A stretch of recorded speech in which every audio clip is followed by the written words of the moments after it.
Voice of law viewers அனைவருக்கும் வணக்கம். நம்ம சேனலில் அந்த நியோமேக்ஸ் வழக்கின் அப்டேட்டுகளை தொடர்ந்து பார்த்துட்ருக்கோம். அந்த வகையில் நம்ம ஏற்கனவே மாண்புமிகு நீதியரசர்கள் தண்டபாணி அவர்கள், இளங்கோவன் அவர்கள், பரத சக்கரவர்த்தி அவர்கள், மாண்புமிகு நீதியரசர் புகழேந்தி அவர்கள் அந்த நிறைய ஜட்ஜ்மெண்ட்ஸை பார்த்துட்ருக்குறோம். அதில் மாண்புமிகு நீதியரசர் பரத சக்கரவர்த்தி அவங்க முன்னாடி சில வழக்குகள் நிலுவையில் இருக்குது. அது பெயில் கேன்சலேஷன் வழக்கு. அந்த செக்ஷன்லாம் நம்ம ஏற்கனவே பார்த்தோம். அது என்னென்னா 439 சப்கிளாஸ் 2 சிஆர்பிசி, அது பிஎன்எஸ்எஸ், அதாவது 483 சப்கிளாஸ் 3. அதில் பிஎன்எஸ்எஸில் நம்ம அந்த பெயில் கேன்சலேஷன் பார்த்தோம். மற்றும் 482 சிஆர்பிசி, கிரிமினல் ப்ரொசீஜர் கோட் 1973 482, அது 582 பிஎன்எஸ்எஸ் 2023 பாரதிய நகரிக் சுரக்ஷா சங்கீதா பிரிவு 582 கீழ், அது இன்ஹரண்ட் பவர் ஆஃப் ஹைகோர்ட்ஸ்லாம் ஏற்கனவே பார்த்தோம்.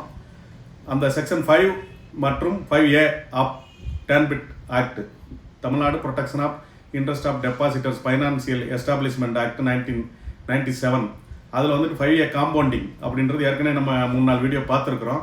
அதை உங்களுக்காக மீண்டும் ஒரு முறை நம்ம சொல்கிறோம். அது என்னென்னா, default in payment of deposits and interest honouring the commitment அப்படின்றது செக்ஷன் 5. அதில் என்ன சொல்கிறாங்கன்னா, அதுக்கு விளக்கம், notwithstanding anything contained in chapter 2 where any financial establishment default the returns of the deposit or default the payment of interest. இந்த இடத்த கொஞ்சம் கவனிக்கணும்.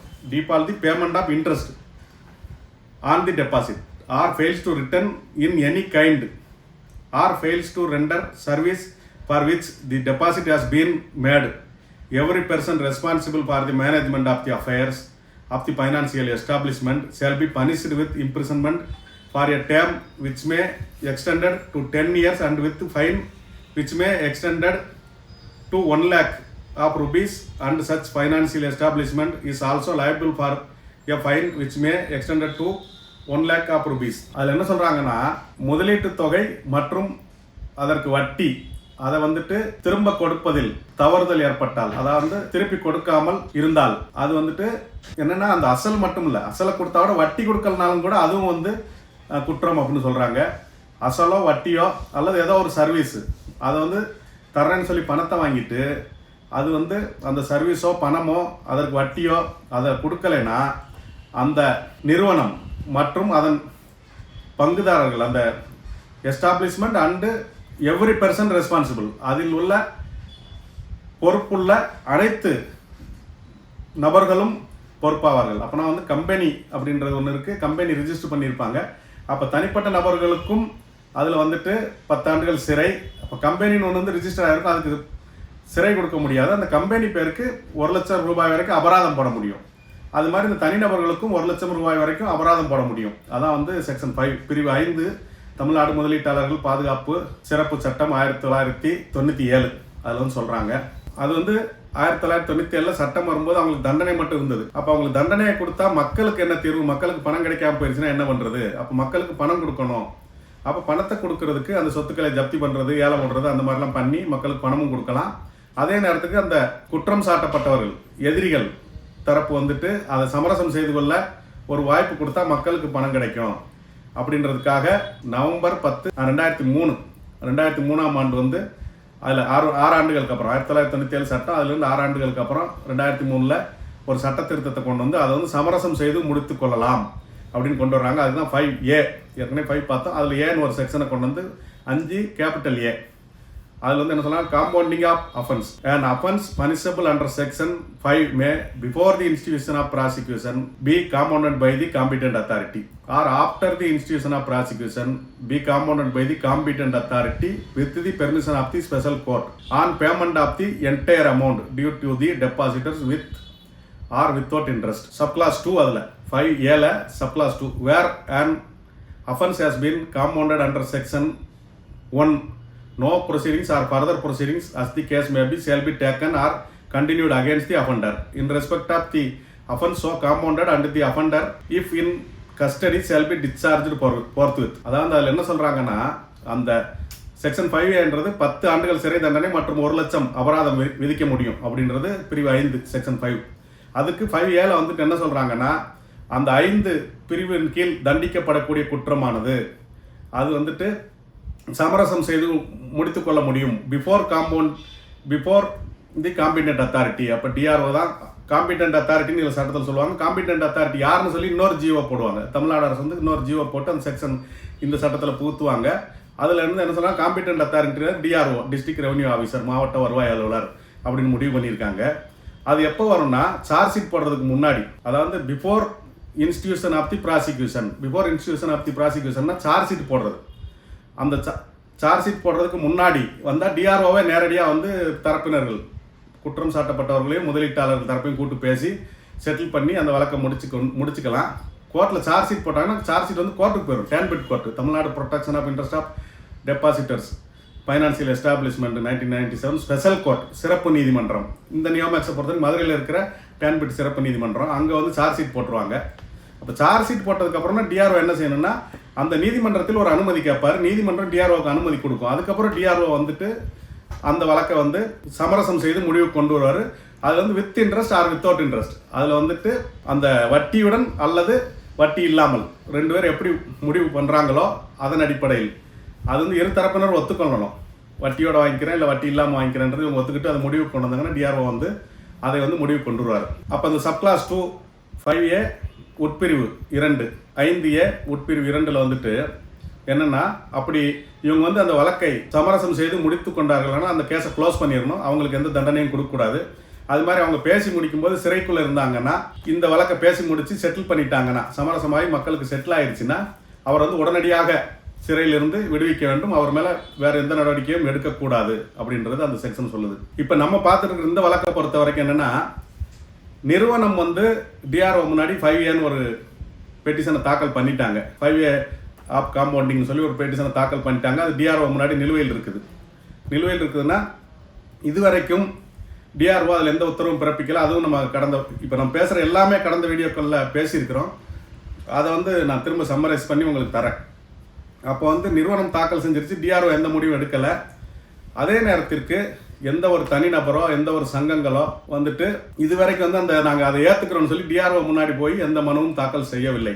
No individuals or no associations filed petition before the DRO Madurai மாவட்ட வருவாய் அலுவலர், district revenue officer முன்னாடி இதை நாங்கள் ஏற்றுக்கொள்கிறோம். சங்கம் வந்து நிறுவனம் நாங்கள் வந்து சமரசத்துக்கு தயார்னு கொடுத்துருக்காங்க. ஆனால் தனிப்பட்ட நபர்களோ தனிப்பட்ட சங்கங்களோ யாருமே வந்து டிஆர்ஓட்ட போய் இதை ஏற்றுக்கிறோன்னு இன்னும் மனு எதுவும் கொடுக்கல.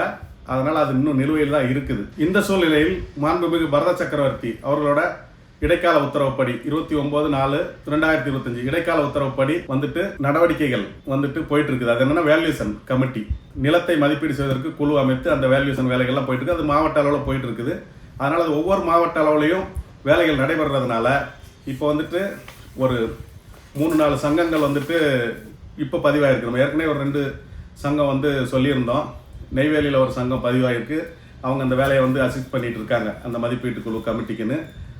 அதுக்கப்புறம் ராமநாதபுரம் ஒரு சங்கம், அதோட அட்ரஸ் அதெல்லாம் சொல்லியிருந்தோம். இப்போ மீண்டும் ஒரு 2-3 சங்கங்கள் வந்திருக்குது. அதில் என்னென்னா மாவட்ட அளவில் அந்த வேலைகளை முடிக்கணும். மாவட்டத்தில் இருக்கிற டெபாசிட்டர்ஸ்லாம் அவங்களோட இணைந்து அந்த ஒத்துழைப்பு கொடுத்தா சீக்கிரம் அந்த பணிகள் முடிஞ்சால் மக்களுக்கு சீக்கிரம் பணம் கிடைக்கிறதுக்கு வாய்ப்பு இருக்குன்றதுனால அதை சொல்கிறோம். அது வந்து கும்பகோணம் சப் ரிஜிஸ்ட்ரார் ஆஃபீஸில் பதிவு எண் 10/2025. அது கும்பகோணம் நியோமேக்ஸ் முதலீட்டாளர்கள் நலச்சங்கம் அப்படின்னு ஒரு சங்கம் பதிவாக இருக்குது. அவங்க அந்த டீட்டெயில் நம்ம கொடுத்துருக்காங்க. நியோமேக்ஸ் நிறுவனத்தால் பாதிக்கப்பட்டோர் மறுவாழ்வு நலச்சங்கம் தேவகோட்டை, அது வந்து காரைக்குடி சப் ரிஜிஸ்ட்ரார் ஆஃபீஸில் 111/2024 அப்படின்னு ஒரு சங்கம் பதிவாக இருக்குது. அவங்களும் அந்த பணிகளை செய்யணும்னு சொல்லி நமக்கு அந்த லிஸ்ட்டை கொடுத்துருக்காங்க. மேலும் திருநெல்வேலி மாவட்டம் நியோமேக்ஸ் முதலீட்டாளர்கள் பாதுகாப்பு நலச்சங்கம் கீழ ஆம்பூர், அது வந்து திருநெல்வேலி மாவட்டத்தில் இருக்குது. அங்கே வந்துட்டு ஒரு சங்கம் பதிவாக இருக்குது. அவங்க வந்துட்டு திருநெல்வேலி மாவட்ட பணிகளை செய்வோம்னு சொல்லியிருக்காங்க. அதன் தலைவர் வந்து டாக்டர் புருஷோத்தமன். அவரோட ஃபோன் நம்பர் வந்து 9344802702. அதாவது 9344802702. அது வந்து அந்த தலைவர் அவரோட நம்பரு. திரு வே ராமகிருஷ்ணன் அவர் வந்து பொருளாளர். அவர் நம்பர் வந்து 7871925144. 7871925144 9943436736 9943436736. அவருக்கு 2 நம்பர் இருக்கு.